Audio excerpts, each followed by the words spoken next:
You have indicated that you don't believe in systemic racism. What is your definition of systemic racism? Let me answer the question that you've answered.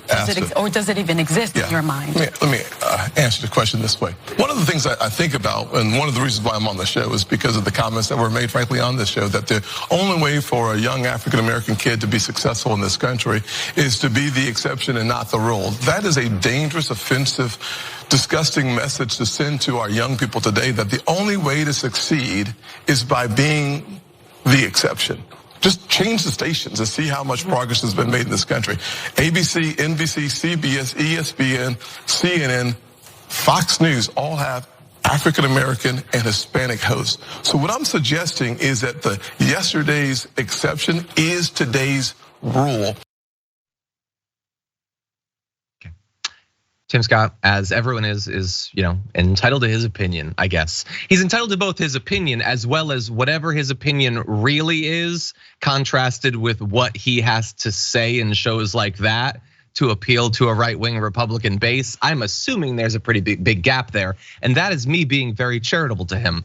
But in any event, the idea that because there are Black and Hispanic hosts of news shows, then we do not need to think about nor fix systemic racism in any broader sense, that is a position.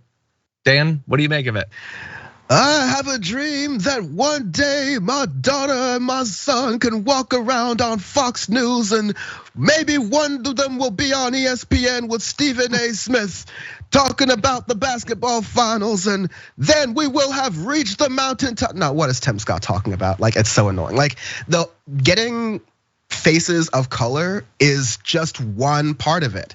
Having them, give the ability to speak freely on what they're talking about and not fit into an agenda and bring in conversations that you wouldn't normally get is another part of the conversation. But like, just representation is not what, just representation alone is not what we're looking for as far as civil rights goes. And you need to expand the dialogue further than that, but it shows the fickle kind of idea that the GOP has of representation. It's just, oh, well, we have some Black people here, we have some Latino people here, what more do you want? It's not what they're speaking about, not what they're talking about, not what their issues still are in this so-called post-racial society that Republicans want. It's just, oh, you're here, we see you, so what's the point? Exactly, yeah. It is itself an important thing, getting those positions, getting other forms of representation. That's not everything, clearly, I would think. Also, by the way, if you were going to attempt to make the argument that you were all saying that people need to be the exception, not the rule, that's gross. Now let me demonstrate how easy it is. People can become hosts of news programs. How many TV anchor positions are there in LA? That is the exception, not the rule. If you could get one of those, he just made the argument that like you have to become a singer, you have to become an actor. Like those are incredibly rare positions. You are proving the exact opposite thing of what you claim you are. Anyway, Whoopi jumps in. She's got a follow-up question having to do with Republicans' racism. Take a look at this. You yourself have talked about when the police stopped you. Absolutely. So how can you get your party to stop trying to stop the progression that people are making? Yeah, so that's what I complained about when I spoke about. I want you to come out and say, listen, the Republicans have these issues. So yeah, I think humans have these issues. Yeah. The issue of discrimination that I have faced, I assume you face as well, is an issue of the heart. It's not Republicans or Democrats. Frankly, both sides of the aisle can do a better job on the issue of race. And frankly, my side of the aisle, I think, is doing a fabulous job of making progress.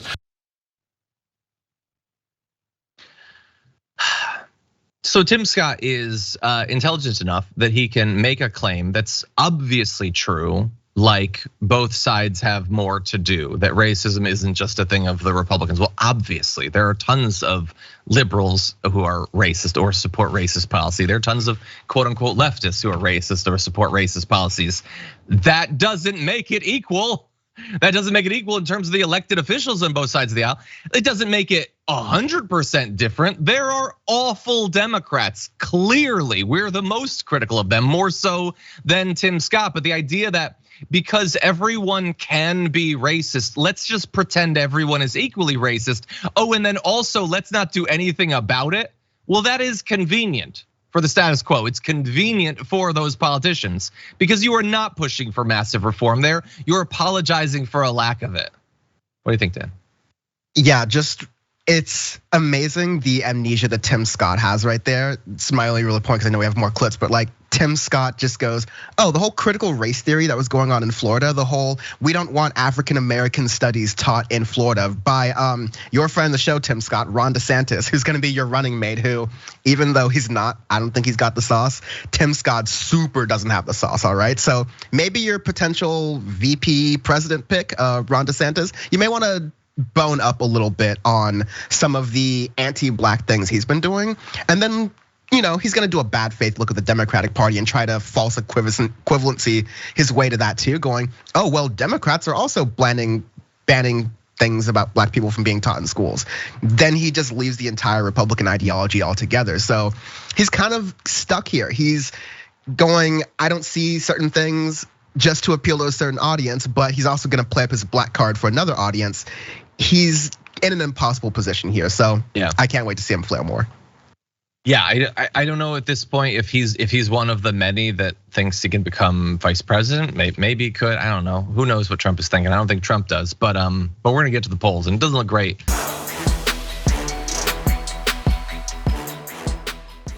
Check out the Damage Report podcast each day, wherever you get your podcasts, whether Pocket Casts or Stitcher or iTunes. You can join me as I give you the news and stories you want, with a range of co-hosts and interview guests jumping in on the fun each day. Again, that's the Damage Report, wherever you get your podcasts. And if you get them at iTunes, don't forget to rate and review. Sometimes I'll read them live on the show.